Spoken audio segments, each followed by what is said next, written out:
স্বাদ মুখে লেগে থাকার মতো নতুন ধরনের এক নাস্তা রেসিপি। এই নাস্তা রেসিপি একবার জেনে গেলে সব ছেলে শুধু এটাই খেতে চাইবেন। এতটাই টেস্টি হয় আর বানানো ভীষণ সহজ। কড়াইশুঁটি দিয়ে দারুণ একটি নতুন রেসিপি এইভাবে বানিয়ে দেখুন। নতুন এই নাস্তার রেসিপি শেষ পর্যন্ত দেখে নেওয়ার অনুরোধ থাকলো।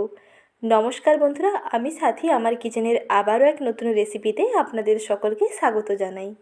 আজকের রেসিপিতে বানিয়ে দেখাবো সুজি ও কড়াইশুঁটির দুর্দান্ত ইউনিক একটি নাস্তা। রেসিপিটি অজানা হলেও বাড়িতে একবার ট্রাই করে দেখতে পারেন। ছোট থেকে বড় সবার দেখবেন ভীষণ পছন্দ হবে আর ভীষণ টেস্টি হয়, বানানোও ভীষণ সহজ হয়, খেতেও ভীষণ দুর্দান্ত লাগে। তাহলে দেখে নিন আজকের সহজ রেসিপি। কড়াইশুঁটির এই নাস্তাগুলো তৈরি করতে প্রথমে এখানে নিয়ে নিয়েছি ফ্রেশ কড়াইশুঁটি। এই সবুজ মটরশুঁটিগুলোকে প্রথমে একটা মিক্সার গ্রাইন্ডারে নিয়ে একটু ব্লেন্ড করে নিচ্ছি। আর যখন ব্লেন্ড করবেন তখন অল্প একটু জল দিয়ে দেবেন, তাহলে খুব তাড়াতাড়ি এবং খুব মসৃণ একটা পেস্ট তৈরি হয়ে যাবে। প্রথমে দেখুন মিক্সার গ্রাইন্ডারে মটরশুঁটিগুলোকে নিয়ে নিয়েছি। এখন এর মধ্যে অল্প একটু জল দিয়ে জাস্ট 1 থেকে 2 বার ব্লেন্ডারটা ঘুরিয়ে দিলে যেমন বাটা হয় তেমন করে বেটে নিয়েছি। মটরশুঁটির পেস্ট একেবারে রেডি। এখন কড়াইতে পুর তৈরি করে নেব।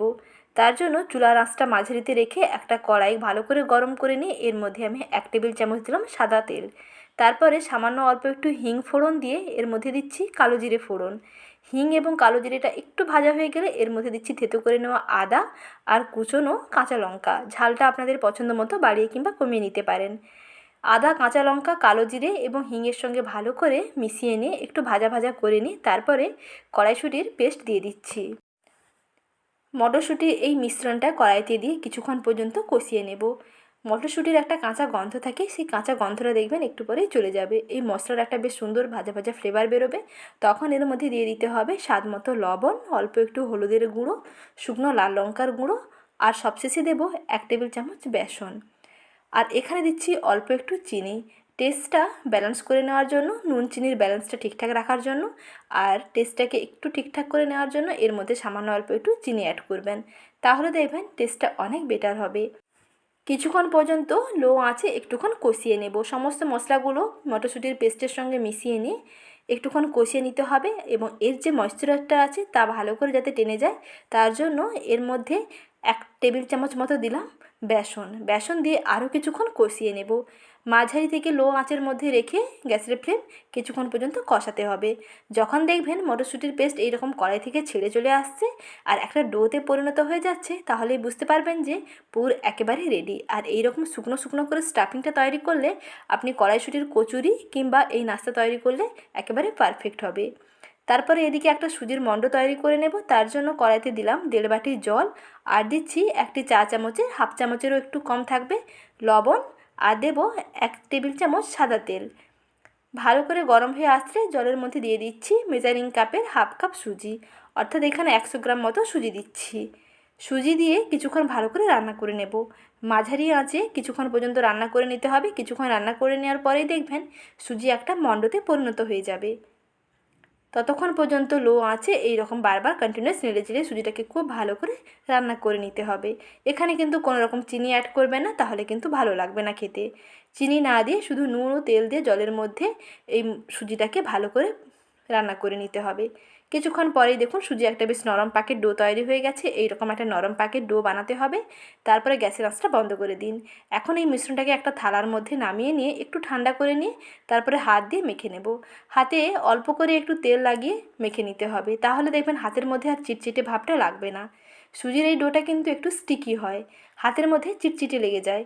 চিটচিটে ভাবটা যাতে হাতের মধ্যে না লাগে তার জন্য হাতে অল্প করে তেল লাগিয়ে নেবেন।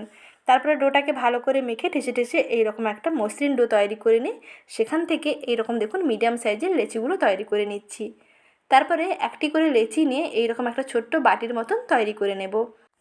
এই নাস্তাগুলো বানানো কিন্তু ভীষণ সহজ, বানানোও যেমন সহজ আর খেতেও তেমনি ভীষণ দুর্দান্ত হয়। দেখুন এই মাঝখানে এর মধ্যে পুরটা ভরে নিচ্ছি। মোটামুটি চা চামচের মাপ করে 1 চামচ পুর দেবেন। খুব যে বেশি পুর দিলে কিন্তু আবার ফেটে বেরিয়ে যাবে, নাস্তাগুলো বানাতেই পারবেন না কিংবা ভাজতে গেলে দেখবেন সমস্যা হবে, পুর ফেটে বেরিয়ে যাবে।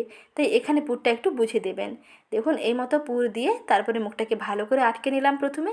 তারপরে দুটো তালুর মাঝখানে রেখে একটু প্রেস করে নিয়ে একটু সাইডগুলোকে একটু চ্যাপ্টা করে নিচ্ছি। যাতে নাস্তার একটা গোল শেপও চলে আসে এবং একটু চ্যাপ্টা হয়ে যায়, ভাজতে কম সময় লাগে আর ভেতর থেকে খুব সুন্দরভাবে ভাজাটা হয়ে যায়। তার জন্য এই রকম চাকতি বেলনের সাহায্যে না বেলে এই রকম হাতের মধ্যে শেপ দিয়ে নাস্তাগুলোকে তৈরি করে নিচ্ছি। এইভাবে এক এক করে সমস্ত নাস্তাগুলো তৈরি করে নেব। দেখলেন বন্ধুরা কতটা সহজ নাস্তাগুলো বানানোও যেমন সহজ আর খেতেও তেমনি কিন্তু ভীষণ দুর্দান্ত হয়। বাড়ির ছোটো থেকে বড় সবার দেখবেন ভীষণ পছন্দ হবে। কড়াইশুঁটি থাকতে থাকতে এই নাস্তাটা একবার বাড়িতে ট্রাই করে দেখুন, ভীষণ ভালো লাগবে। নিরামিষ দিনে যদি মুচমুচে মুখরোচক কিছু খেতে ইচ্ছে করে তাহলে কড়াইশুঁটির পুর ভরে সুজি দিয়ে এই নতুন নাস্তা রেসিপিটা বাড়িতে একবার বানিয়ে দেখুন, সবাই দেখবেন খেয়ে প্রশংসা করবে। আপনার কাছে বারবার রিকোয়েস্ট আসতেই থাকবে, কারণ খেতে এতটাই দুর্দান্ত হয়। একবার কাউকে খাইয়ে দেখুন, বারবার রিকোয়েস্ট আসতেই থাকবে। ভীষণ মুচমুচে হয় আর ভীষণ টেস্টি হয়। কড়াইশুঁটির কচুরি তো আপনারা বানিয়েছেন, কড়াইশুঁটির কচুরি না বানিয়ে এইভাবে সুজি দিয়ে কড়াইশুঁটির নতুন নাস্তাটা বানিয়ে দেখুন। নতুন এই রেসিপি একবার খেলে মন ভরে যাবে। এখন দেখুন সমস্ত নাস্তাগুলো এইভাবে রেডি করে নিয়েছি। যদি এগুলো আপনারা তেলে না ভাজতে চান তাহলে এগুলো কিন্তু আপনারা 10 মিনিটের জন্য একটু স্টিম করে নিতে পারেন, তাতেও ভীষণ টেস্টি হয়। তেল ছাড়া যদি বানাতে চান তাহলে 10 মিনিটের জন্য স্টিম করে ফেলুন, তৈরি হয়ে যাবে তুলোর মতো নরম তুলতুলে নাস্তা। এখন এই নাস্তাগুলোকে আমি ডুবো তেলের মধ্যে ভেজে নিচ্ছি। প্রথমে কড়াইতে তেলটাকে বেশ ভালো করে গরম করে নিতে হবে, তারপরে নাস্তাগুলোকে দিয়ে এপিড ওপিড উল্টে পাল্টে নিয়ে একটু ভেজে নিতে হবে। তেল প্রথমে যদি বেশি ভালো করে গরম না হয় তাহলে কিন্তু নাস্তাগুলো কড়াইয়ের তলায় আটকে যেতে পারে। যেহেতু এটা সুজি দেওয়া আছে আর নরম পাকের করে সুজির ডো তৈরি করা হয়েছে, তার জন্য সুজির এই মণ্ডটা কিন্তু বেশি সফট, তাই কড়াইতে যাতে নিচে না আটকে যায় তার জন্য তেলটাকে প্রথমে বেশ ভালো করে গরম করে নেবেন। তারপরে নাস্তাগুলোকে দিয়ে এপিড ওপিড উল্টে পাল্টে ভেজে নেবেন, তবে সেটা কিন্তু মাঝারি থেকে কম আঁচের মধ্যে। একটু মাঝারি থেকে কম আঁচের মধ্যে সময় নিয়ে ভাজলে ভেতর থেকে খুব সুন্দর ভাজাও হবে আর ভীষণ মুচমুচে হবে। কড়াইশুঁটি সুজির এই নাস্তাগুলোর কালারটা দেখুন অলরেডি কিন্তু চেঞ্জ হতে শুরু করেছে। কড়াইশুঁটির এই নাস্তাগুলোকে আরও একটু সময় নিয়ে ভেজে নিচ্ছি। একেবারে যে লাল করে ভাজবো তা নয়, কালারটা মোটামুটি একটু চেঞ্জ হয়ে গেলেই হবে। যখন গায়ের কালারটা অল্প একটু সোনালি রং ধরবে তখন এগুলোকে তেল থেকে তুলে ফেলুন। তৈরি হয়ে যাবে মুচমুচে সুজি কড়াইশুঁটির নতুন ধরনের নাস্তা। ভীষণ টেস্টি হয় আর বানানো দেখবেন বন্ধুরা খুবই সহজ। এই রেসিপি আপনি যাকে খাওয়াবেন সেই আপনার প্রশংসা করতে বাধ্য হবে। ছোটো থেকে বড় সবার দেখবেন ভীষণ পছন্দ হবে। মুচমুচে মুখরোচক নতুন কিছু নিরামিষ নাস্তা খেতে ইচ্ছে করলে ঝটপট বাড়িতে ট্রাই করে দেখতে পারেন। স্বাদ মুখে লেগে থাকার মতো অপূর্ব স্বাদের এক নাস্তা। এই নাস্তা একবার খেলে কড়াইশুঁটির কচুরি খাওয়ার কথা ভুলেই যাবেন, বারবার শুধু এটাই খেতে চাইবেন। একটি খেলে আর একটি খেতে চাইবেন। একবার হলো ট্রাই করে দেখুন, জমে যাবে। আর সহজ রেসিপিটি ভালো লেগে থাকলে এবং এই রকম নতুন নতুন রেসিপি পেতে চ্যানেলটিকে সাবস্ক্রাইব করে রাখবেন, সঙ্গে লাইক ও শেয়ার করার অনুরোধ থাকলো। ভালো থাকবেন। আজ এই পর্যন্ত, আবারও শীঘ্রই হাজির হচ্ছি নতুন রেসিপি নিয়ে। পরবর্তী রেসিপি দেখার আমন্ত্রণ থাকলো। ধন্যবাদ।